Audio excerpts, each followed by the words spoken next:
Oi gente, tudo bem? Estamos aqui mais uma vez com o nosso podcast Team. E hoje nós temos um convidado muito especial, que é o Pastor Jaime. Seja muito bem-vindo. Você pode falar como você atua na PV pra gente, por favor? Com certeza. Bom, primeiramente, obrigado pela oportunidade de estar aqui com vocês nesse espaço Team. Parabéns pela iniciativa. Já quero até saudar quem está assistindo a gente aqui também. O estúdio aqui está com a Mirella, nossa apresentadora, né? O Lucas, também a Tainá. Aqui nos bastidores, na equipe técnica, está ali o Renato e também a Sabrina. E temos um outro bastidor aqui, viu, que é o pequeno Samuel, está aqui como assistente também nessa programação. Bom, na APV a gente trabalha ali em 3 ministérios, né? Mordomia cristã, saúde e liberdade religiosa. A igreja ela funciona bem organizada, então esses ministérios eles acontecem na igreja local. E a PV é uma das sedes da igreja aqui em São Paulo, né? Ela atende todo o Vale do Paraíba, então nós temos uma geografia bem extensa, temos 250 congregações, 50 distritos pastorais, então nós atuamos diretamente nessas áreas com os líderes das igrejas locais e com esses ministérios aí. A igreja é muito repleta, né? E somos um corpo vivo e a cabeça é Jesus, né? Muito obrigada. Também temos aqui a Tainá, como você já falou. Oi, eu sou o Lucas, novamente aqui. E agora que o pastor explicou como é que funciona as coisas ali na PV, não se esqueça de curtir, compartilhar e seguir o nosso canal. Bem-vindo ao podcast Team, da Igreja Adventista Central de São José dos Campos. Estudamos a cada semana lições para seu crescimento espiritual. Reserve um tempinho do seu dia, estude com a gente e fortaleça sua caminhada com Jesus.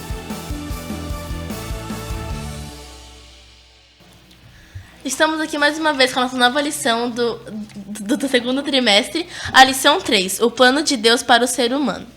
Bom, pastor, pra gente começar, você pode fazer uma oração pra gente, por favor? Com certeza, vamos orar então. Querido Pai, muito obrigado por essa oportunidade de mais uma lição, está sendo aqui estudada, apontada assim os destaques, e que Teu Espírito continue a guiar não apenas aqui esse momento, mas para todos aqueles que estão recebendo esse conteúdo, interagindo, que também seja uma bênção aonde essa mensagem chegar. Em nome de Jesus, amém. Amém. O verso da lição está em Gálatas 5:1. Portanto, permaneçam firmes nessa liberdade, pois Cristo verdadeiramente nos libertou. Não se submetam novamente à escravidão da lei. Pastor, você pode dar um contexto pra gente, por favor?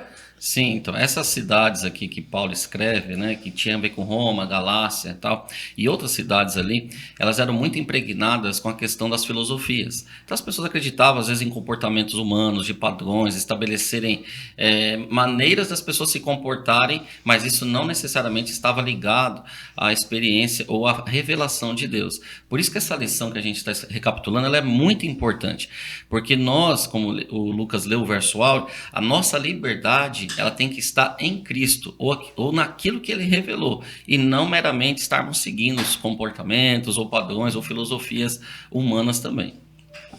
Pastor, e assim, o que você acha que significam as palavras de Paulo? E adoraram e serviram as coisas e os seres criados em lugar do Criador. Elas se aplicam aos nossos dias atuais? Com certeza, essa é uma pergunta estratégica, porque Jesus, ou Deus, nosso Criador, Ele é a nossa referência. Então, quando Deus criou o ser humano, Ele já estabeleceu ali o seu plano grandioso, né? Tanto que tinha a ver com a sua vontade, a sua função, a sua atividade. Quando eu tiro Deus da vida, eu perco essa referência. E é isso que o povo estava fazendo, e esse é um perigo para todos nós. Quando a gente tira o Criador, eu vou acabar tendo como referência a criatura. Só que a criatura não tem esse poder que Deus tem de me dar, por exemplo, um padrão moral, um padrão de excelência de comportamento, um cuidado, por exemplo, com o corpo, que tem a ver muito com a lição dessa semana. Nosso corpo não nos pertence, é santuário do Espírito Santo. Então eu também não posso negociar uma coisa que não é minha. Você já pensou se alguém te oferecesse, olha, você está vendendo um copo, mas esse copo não é da pessoa, ela não pode vender algo que não lhe pertence. Da mesma forma, nós também não podemos vender o nosso corpo que pertence ao Senhor. Então eu preciso honrar esse Deus que é o meu Criador. Não posso tirá-lo do lugar e substituí-lo por outras questões ou pessoas, né? O roteiro do Criador. Romanos 1, versículo 25. Deus criou um padrão para a sexualidade e para a vida. A mentira. A ideia de que ser livre e fazer o que dá vontade, mesmo que isso agrida a natureza com que fomos criados. Paulo chama de paixões infames os atos que distorcem o plano original. Ele explica o que é afastamento de Deus. Você pode dar uma explicação pra gente sobre isso daqui? Onde que estaria a solução, né? Veja, aqui está relacionando agora diretamente a questão da sexualidade. Esse é um ponto bastante, eu diria, até sensível. Eu só queria colocar aqui para vocês que estão aqui e para você que nos assiste aí também. Eu não sei se vocês já pararam para pensar, por exemplo, na sexualidade dos anjos. A gente para pensar pouco, né? Mas, por exemplo, um anjo, ele é homem ou é mulher? Você já parou para pensar nisso, Tainás? Fica na mente, né? Se ele é um homem ou uma mulher. Então, um homem ou uma mulher. É interessante isso. Agora, os anjos, eles também são criaturas de Deus. Só que olha que interessante, eles são seres assexuados. O que é isso? Eles não têm uma sexualidade como eu e você, como Deus criou homem e mulher. Agora tem mais um ingrediente nessa consideração que é bastante importante.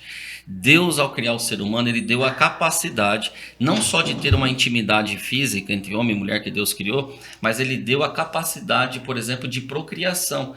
Esse privilégio Deus dotou só para o ser humano. Os anjos não têm a capacidade de se procriarem. E olha que elemento importante. Aí a gente tem que abrir a cortina do grande conflito. O inimigo de Deus, que é um anjo caído, ele tem praticamente a sua função, assim, no sentido de colocar o grande conflito, é deturpar e corromper aquilo que Deus criou. Quando ele vê Adão e Eva ali sendo criados, e Deus falou, cresça, multiplique, encher a terra, os anjos não têm essa capacidade. Então o inimigo, para provocar Deus, ele quer destruir suas criaturas, para que elas não atinjam esse clímax que tem a ver também com a sexualidade. Eu só coloquei esse ingrediente a mais para você que está aí assistindo também, nós aqui, lembrarmos que existe uma santidade no nosso corpo, que Deus dotou, com capacidades e com responsabilidades e com privilégios também.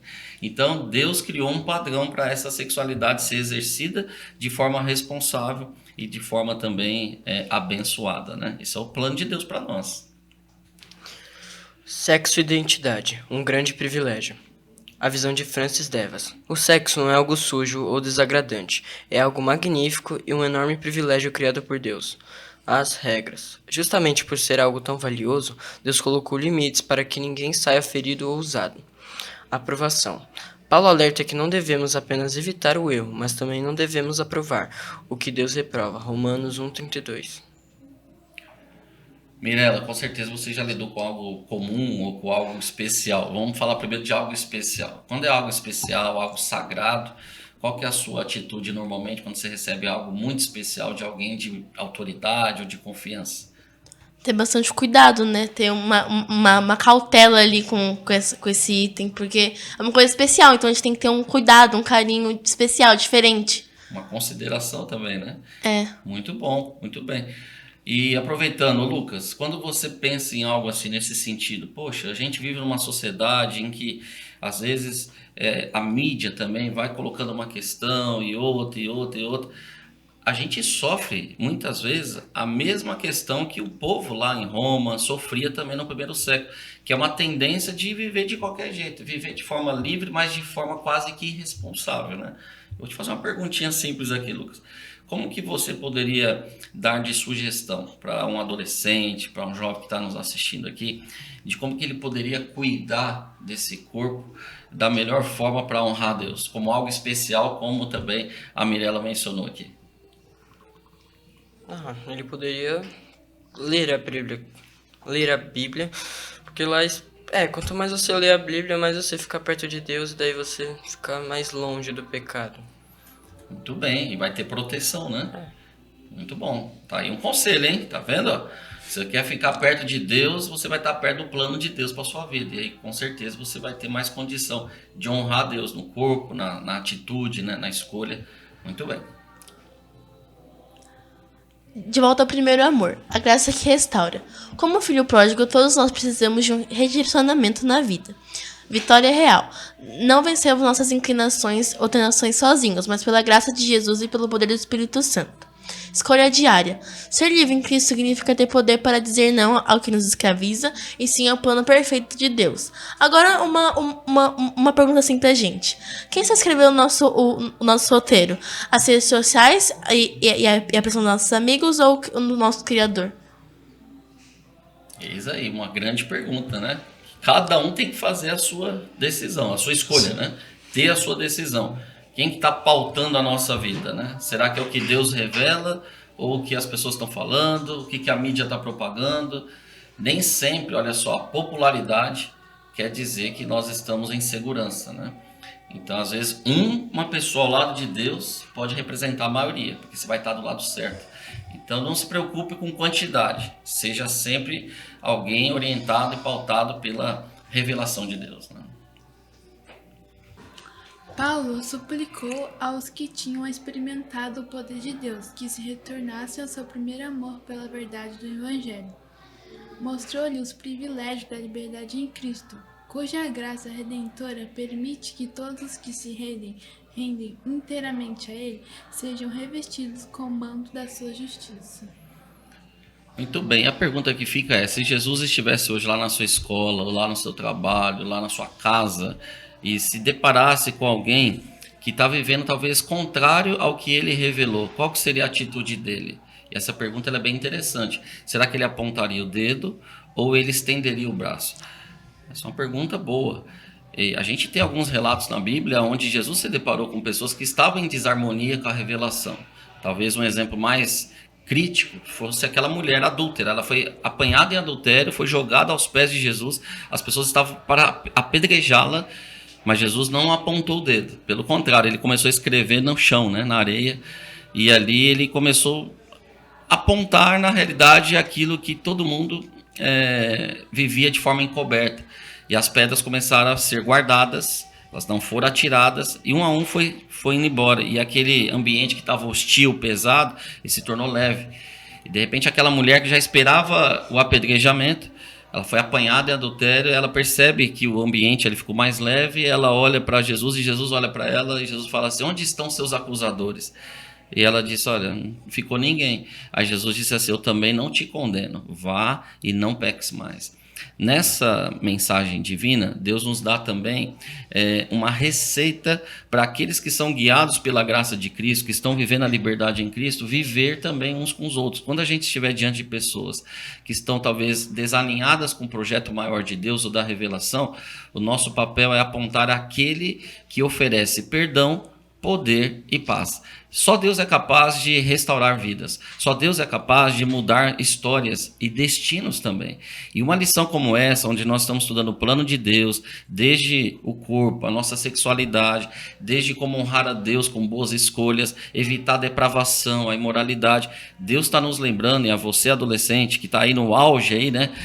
No auge da vida, na flor da idade, a Bíblia diz para você também o seguinte: lembra-te do teu Criador nos dias da tua mocidade. Esse é o recado de Deus para você e para mim nessa lição especial, que possamos viver o plano de Deus, testemunhar e também ser agentes também conciliadores, né, para atrair pessoas para viverem também esse grande projeto, que daqui a pouco nós vamos estar diante de Deus face a face, não estaremos mais no mundo de pecado, do cativeiro, dessas filosofias, de mídia, nós vamos estar diante de Deus face a face e para sempre diante da sua revelação, que Deus nos dê essa graça, né, e essa bênção também. Bom, gente, chegamos a mais um final de podcast. Muito obrigada por assistir até aqui. Pastor, muito obrigada por ter participado com a gente. Foi um podcast muito bom. Volte sempre, viu? Eu que agradeço e parabenizo, viu? Cada um de vocês aqui, a organização desse podcast, da equipe, da classe Team, que vocês continuem fazendo a diferença para esta geração que a gente quer, que é a geração da transladação, né? A geração que vai para as mansões eternas. Lucas, e agora, mais uma vez, o que a gente tem que fazer? A gente tem que continuar seguindo o caminho do Senhor, cuidando do nosso corpo, que é templo do Espírito Santo. E não se esqueça de curtir e compartilhar e seguir o nosso canal. Tchau! Tchau!